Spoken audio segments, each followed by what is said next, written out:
Welcome back to part 4 of how to swap a supercharged 3800 into your Chevy S10 or any rear-wheel drive car for that matter. If you are a returning viewer, then you will know that this is in fact not a Chevy S10, and if you are new here, this is my Chevy S10.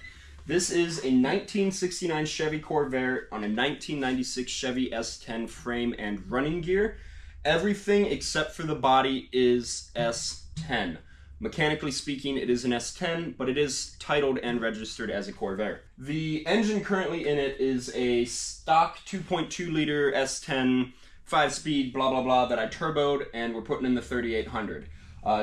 So now that you're caught up, today is the day that we are going to be removing the engine and hopefully doing some engine bay modifications as well, like notching the cross member and mostly painting it. I really want to just make it look nice. So we'll get right into it. It's me and my girlfriend, who is currently my cameraman right now. So it'll just be the two of us pulling this engine for now, and then my dad will show up later and maybe help us out. The first order of business is we need to drop the drive shaft. I'm probably not going to film that. I'll just jack up the front, crawl underneath, and take the drive shaft off, drain the oil from the transmission, of course. And then while I'm down there, I will also do the cross member bolts. And then once that's done, we'll put the car back on the ground, and then we can continue with pulling this engine. It should be pretty straightforward. So yeah, and I already have a buyer for the engine. So if you're hoping to buy it, sorry, it's already sold. So without further ado, I'm going to drop the drive shaft, and then we can get to pulling this engine. Yay! Yay! And then to stop recording, you hit the... So we just got the drive shaft off. Few things. The bolts that hold in the U-joints, those are 7/16 head bolts. As always, take some electrical tape and wrap the U-joints so those needle bearings don't come out. And then I took a really big pry bar and kind of like jammed it on the back there. Make sure not to scratch anything or like kind of damage anything. But we got this out, and then this slid right out. And then I had a pan ready. So we're getting the transmission fluid out now. So there's that. There is one thing that I'm a little worried about, and I'm pretty sure, okay, this might be metal, but on the back of the differential, well, I guess the front of the differential, there's like a rubber balancer, and I think I can still run that because I'm running a stock S10 drive shaft. I don't think I'll have any vibration issues when I put in the other engine and transmission. I shouldn't. So we'll put this in a safe spot. We'll probably cover the front here in like a bag or something. Okay, I also forgot there is a drain plug on the bottom of the transmission. I don't know what size it is. This is the biggest Allen wrench I have, and it was still too small, but I got it off.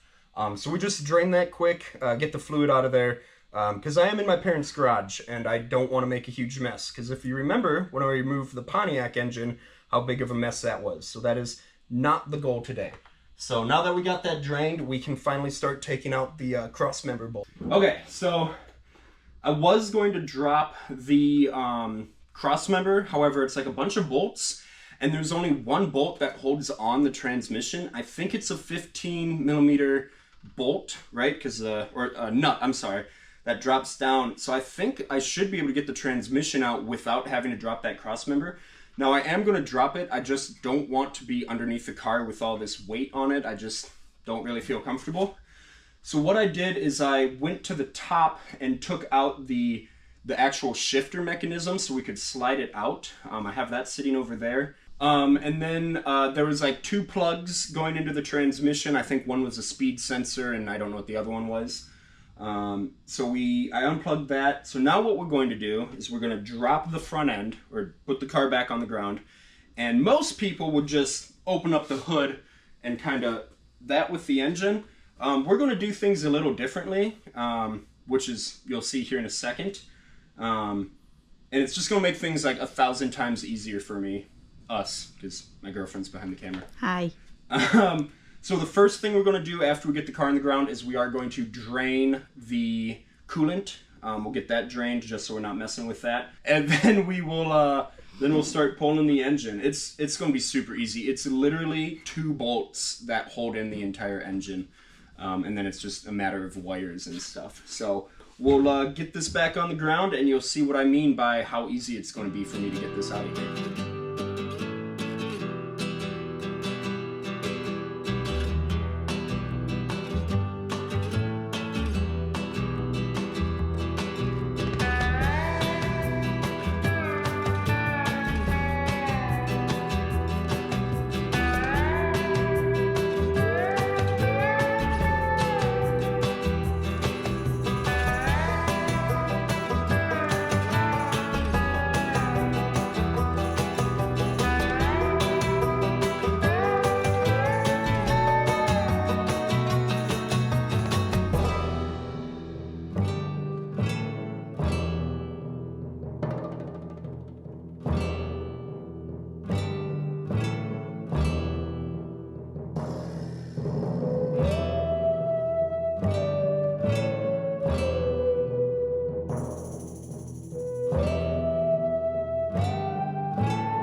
Alright, we got the front end just about all torn apart. As you did see, I did have to cut the radiator support, but I had already hacked the living crap out of this one already. There's not much of it left. It also just looked really ugly, so I was like, I'm going to replace it anyways. I did get measurements of my hood hinges there, so the trajectory will all line up the same. Okay, so I've just been undoing a bunch of stuff. You know, I was going to label everything, but I just don't want to. And then I was... there's a bunch of wiring, and I was like, where does that go? There's a bunch of wiring. Where does that go? It literally loops around. So I think I got mostly everything unplugged, with exception of my power steering fluid here, because I'm not looking forward to that. I think what we're going to do is Gabby and I are going to get the cherry picker out, wheel it over here. It should be... I don't know if we're going to be able to get the arms underneath how low this is, but we got a hook point back here, and we'll probably just go here. And then what we'll have to do is I'll go inside and kind of lift up on the trans, and Gabby will pull back on the cherry picker until we can get that clear, and then we'll just kind of work our way out. I know I'm not disconnected. I haven't disconnected all the wires, especially on the starter. And I think there's even some more down here. I just want to get the cherry picker on here, and I want to get it hooked up. That's what I want to get to. So we'll get that all set up, and then we'll set up the camera. Okay, so before we do anything else, I just undid the power steering lines, and then the cooler here, just to get all of the fluid out, because again, just trying not to make a big mess. Unfortunately, you know, a lot of this is we're still going to end up making a mess, but just try to keep it as small as possible. So the next thing we're going to do is, I think, you can't see it, it's too dark, but to me that looks like a 15mm head bolt on the engine mount. So that's what that looks like. So I'll just get an extension and run it through. I'm also realizing we have to basically go up over that, and I'm really hoping we can get up over the cross member in there, get that bolt. All right, got this hooked up. I was correct, it is a 15mm bolt, just a really long extension all the way back. So we'll get some tension on here. I think this is going to be pretty simple. I know there's quite a few things I still have hooked up, but I'd like to just kind of get it out of the way. So I'll hook up the... Maybe we'll do a time lapse. We probably won't do a time lapse, but we'll hook up the camera and see what we can do. Okay, there we go. That's that tension. That actually, honestly, might be too much, but that is a-okay. Oh, do you want to grab me? There should be an impact drill. What does that? It is a drill. No way. Oh, it's right here. It is a drill. It is a drill that you impact. Okay, sure.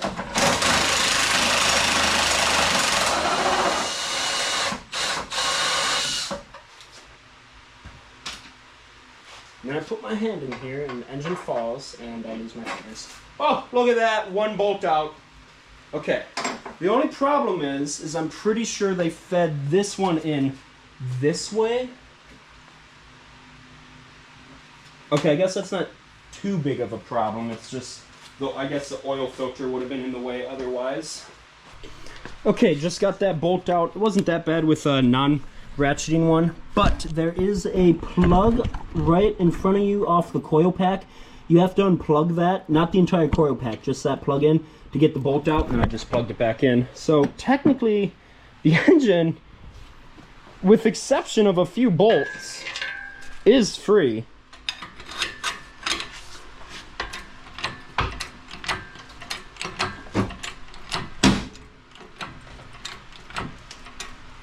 It's getting caught on my cowl there. That ain't good, actually. My girlfriend had to step out for a second, so I don't have her to help me. Alright, so we just had to undo those fuel lines. I think there's 2 of them, the main line there, and I think this is return. Both of those were 5/8. The top one, the main line, of course, did leak fuel, so just watch out for that. We're going to start taking the engine out, but I have a gut feeling that the fuel lines, because they run alongside the transmission, they're probably somehow attached to them. Okay, I'm just going to peek underneath this quick.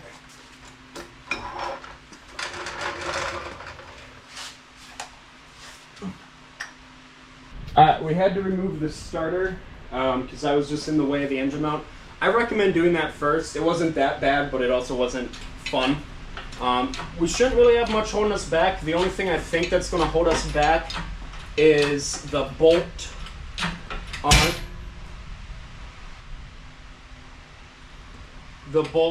the transmission. You want to move the camera around here so they can see the back? I've been on your side. Sorry, she's new. Sorry, she's new. And yeah, looks very grimy. That looks exactly like a 175,000 mile engine.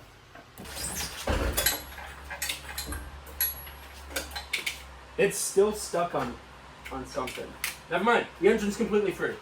All right, look at that. Got the engine out. That sucked. Actually, I can't even lie, it wasn't that bad. We pulled it right in about 6 hours. I've never pulled in an engine the right way. I always end up cutting the vehicle in half to get it out. This is not the right way to remove an engine.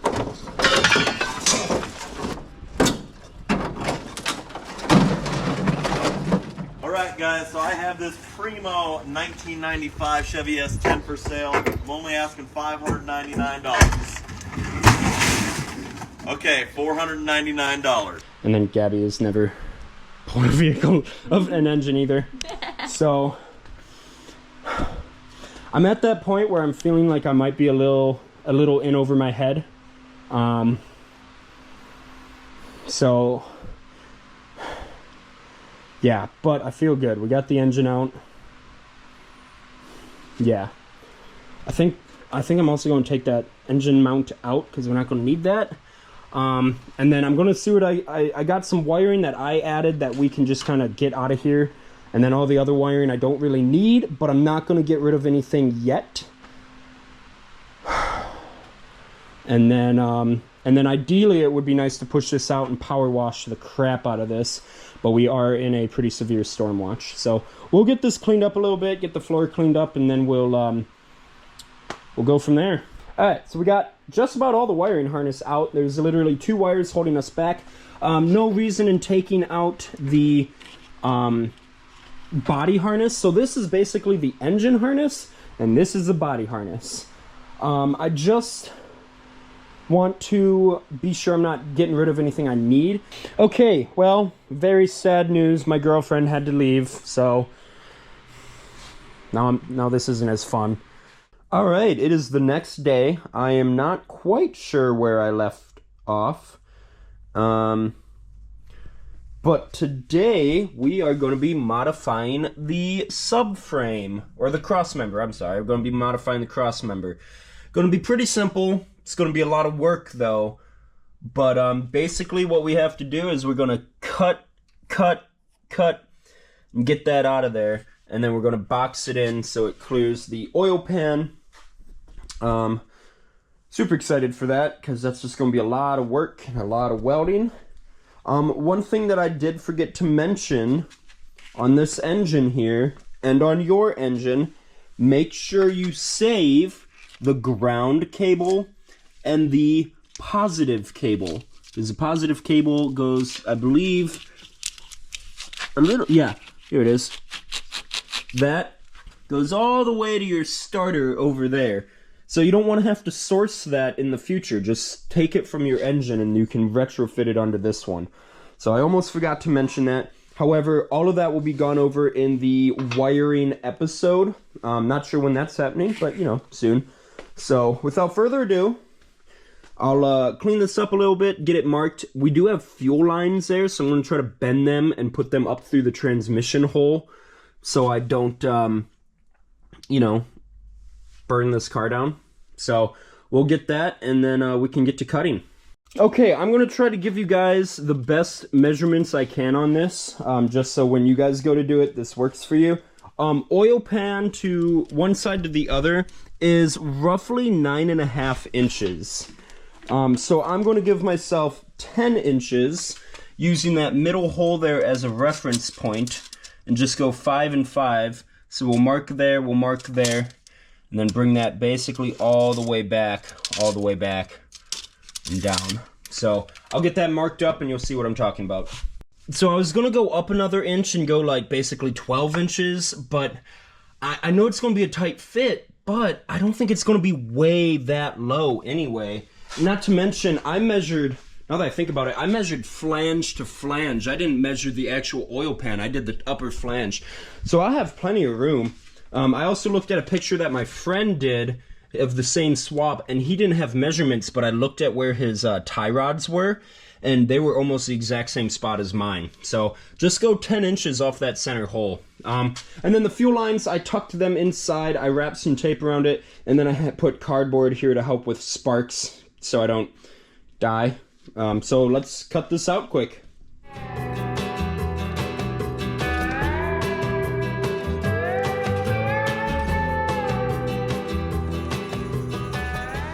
That is some thick steel. I think that's right about 1/8 inch. Look how much rocks and oil is in there. That's crazy. Alright, I don't know if I went far down enough. It looks like if I wanted to, I could cut some more, which, you know, isn't going to be an issue or anything. But yeah, that was thick. I'm going to have to get, I think I have some scrap 1/8 inch steel and just build a perfect box for that. So yeah, I'm going to get all that cleaned up, and then I'm going to consult with a friend of mine and see if I cut deep enough. And if not, we'll have to cut some more. Alrighty, we are making good progress. I got that really cleaned up in there. Just got some like gunk spray and then scrubbed it really well, wiped it out. Got some carburetor cleaner in there as well. Just got it cleaned basically best I can. Then I took a flat disc on my angle grinder and went around all the areas where I'm going to be welding. Now I'm just making some templates. So I took my gauge finder, and this metal is 11 on my gauge, which translates to 1/8 of an inch. So I need 1/8 inch steel, and then I built this out of cardboard, and that is the shape we have to replicate. Now it doesn't fit perfect because it's made out of cardboard, but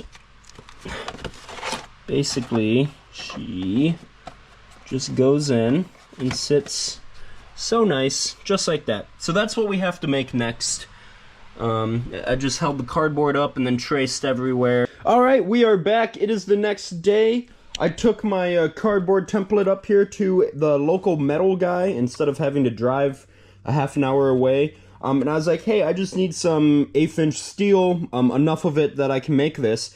He gets some 1/8 inch steel. He starts making measurements, and he cuts and bends this all up for me.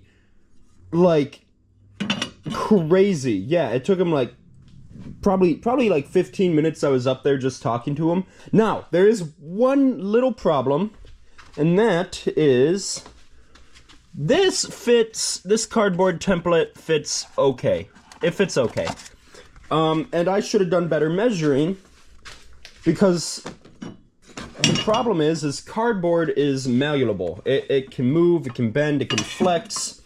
Metal, especially 1/8 inch metal, does not bend or flex. So this actually doesn't fit, but that's my own fault. It was my own measurements, and I'm okay with that. I mean, I'm not, that sucks, but it's my own fault. So what I'm going to do is I'm basically going to cut this down the middle and put both halves in there to fit perfectly, mark it, weld that, and then mark this and weld that. I don't know if that makes any sense, but I'll make it make sense. So just bear with me here. Let's get this going, because I want to roll the car out within the next hour, and I want to start power washing all of this so we can get to painting. Because... Alright, and unfortunately my GoPro is out of storage because I grabbed the wrong SD card, so I filled it up already. So we're going back to the iPhone, but you can see my line there. That's a good inch. I had that measurement off by an inch, which sucks because now it's extra work that I have to do, but it's pretty easy. So I'm going to just take a bandsaw, get a nice straight cut there, and then we can tack weld that. And then based off this measurement, then we can do that measurement, which that's going to suck to cut. Then we can tack that all up and we'll go from there. All right, we got that just really ugly tacked together. I think I'm using way too thin of welding wire. And that's probably why it's not welding the greatest. But this is a very nice snug fit in there. I like that. So now we can pull this out. And we can put it on here, and sure enough, just about an inch, it's over. So that is okay. Not great, but it's my own fault. It's not the guy who bent this up for me's fault. It's mine. I didn't give him the right measurements. So we'll measure this to here, cut this down, probably tack this to here, and then we'll fit it in there. And then we're not actually going to weld this in yet, and I'll explain why in a bit. Oh, I love when things work the way they're supposed to. It needs to be hit back a little bit, but I just took my jigsaw with a metal cutting blade. It did not like cutting this 1/8 inch steel, but look at that. That looks so good. So now I'm going to really get this into place, really where I want it, and then I can mark here, here, here, and here, and cut all of that out as well.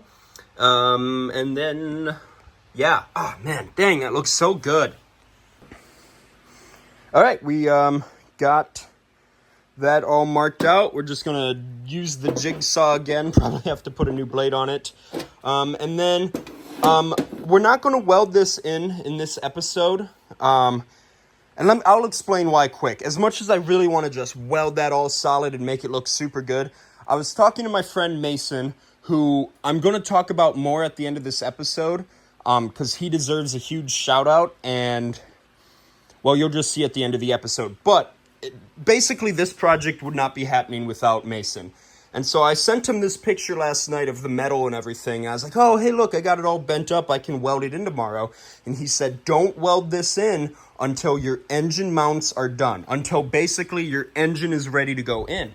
And I was like, why not? And he said, because even though this looks like it's good to go, you could have to change something drastically, modify something, and almost have to remove this entire box.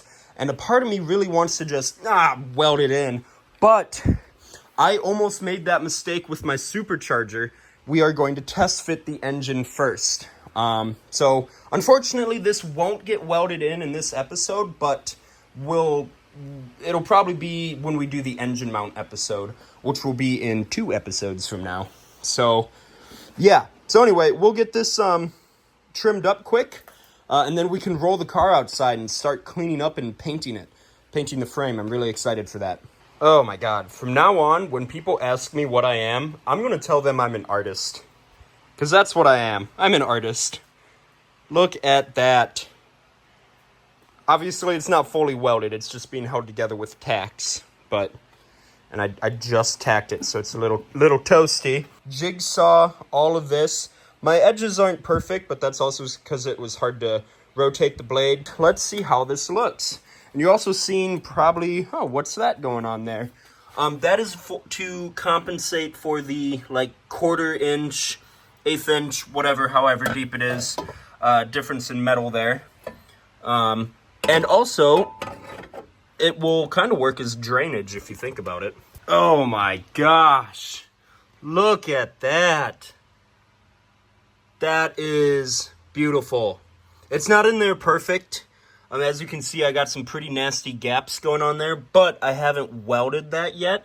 And I knew that as well, because I don't think when I cut my cross member, I got it very straight. So I think it kind of bows out a little bit. But other than that, that looks so good. I am beyond happy with that. I'm going to power wash everything really quick.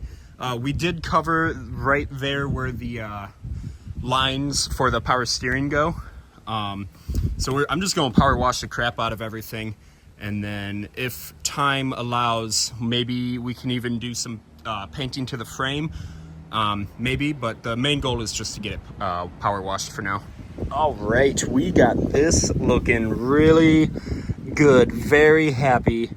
I had an oil leak for quite a while, as you can tell, and it was on this side. I think it was from my turbo return, so just a bunch of oil was going that way, so it really saturated the frame. But I think I did a pretty good job scrubbing it up with a little scrub brush and some gunk.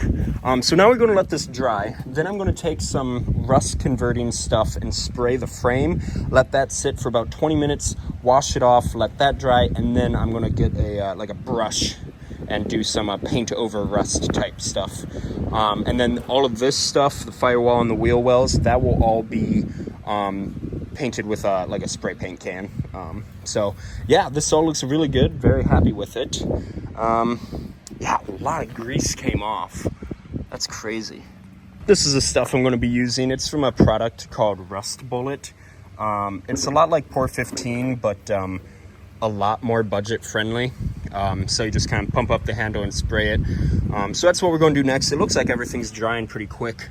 And then hopefully I have enough time to just get out a paintbrush quick and get some I think it's like Rust-Oleum type stuff. I'll grab a can of that too so you can see it.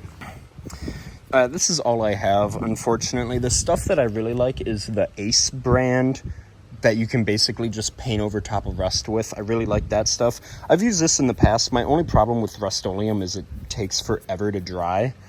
But it's a pretty decent day out and I can probably roll it into the sun. So yeah, we'll just use this stuff. I think it's flat. Yeah, flat black. So I'd prefer the Ace stuff, but the Rust-Oleum will work. Alright, so the video is actually kind of over now. The reason being is because I set up the camera and I started to record myself painting the frame, painting the wheel wells, the firewall, and literally all you see is me hunched over. So I was like, that's not very good content. So I'm not gonna show that. I would show you what the engine bay looks like right now. I could show you, except, well, I'll give you a hint. Oh, okay, that's all I'm going to show. That's all you get to see. So that's happening. So that's going to be the next video. I think I said somewhere in this video, the next video is going to be talking about the transmission and the clutch and the flywheel. That might still happen. However, the next video might actually be building the engine mounts. One of the two. It's going to be one of those two videos. So there's that. Not sure yet. So this was a really successful video, I'd say. We got the engine pulled pretty easily. I notched the cross member. I made this piece here. That still needs to be fully welded in, but as my friend Mason said, make sure you test fit the engine before I weld that in, and I have, so we're good to go. And now that I bring it up, I want to send just the biggest shout out to my friend Mason, who this project probably would have happened without him, but it would not have happened this fast. I was scrolling on an S10 Facebook page one day, and up pops his, I think his is an 85 S10 Blazer, two-door Blazer, that he put a 3800 in, and it's awesome. He made it look like a Grand National. Like if Buick made a Grand National into a Blazer, that's what it looks like. It's so cool. And so I ended up messaging him, and I was like, hey, can I ask you some questions? And he's like, absolutely, ask away. And that was probably over a year ago, and we're still friends. I called him last night because I was having some problems with my transmission, and he helped me out. And yeah, he's helped me so much, and he can help you. I'm gonna put his email up on screen somewhere. And he said, he asked me to do this, and I was like, by all means, if you have any questions that I'm not able to answer, or you want to do it maybe a little differently, or whatever, please feel free to email him with any questions. He will be able to help you out probably better than I can, because he did his on such a professional level where I think I'm doing it on a professional level, not as professional as him. So just a huge shout out to him. I would not have been able to do this without him. So just thank you again, Mason. I'm sure I'm probably going to call you here soon because I'm going to have another stupid question I need answered. So we're going to wrap up this video, and then immediately I'm going to continue filming the engine mount video. I'm waiting for some parts to come in the mail. They should be here within the hour, and then we can continue with the engine mounts. So that's very exciting. So thanks for watching. Things are starting to pick up here. As you can see, the engine's in the car. The engine's in the car. So things are picking up here very quickly. So like the video, comment, subscribe. We just passed like 23,000 subscribers last week, so that's super exciting. So thanks for that. And I will see you in the next one, which will hopefully be out soon. I don't know. Soon. So thanks for watching.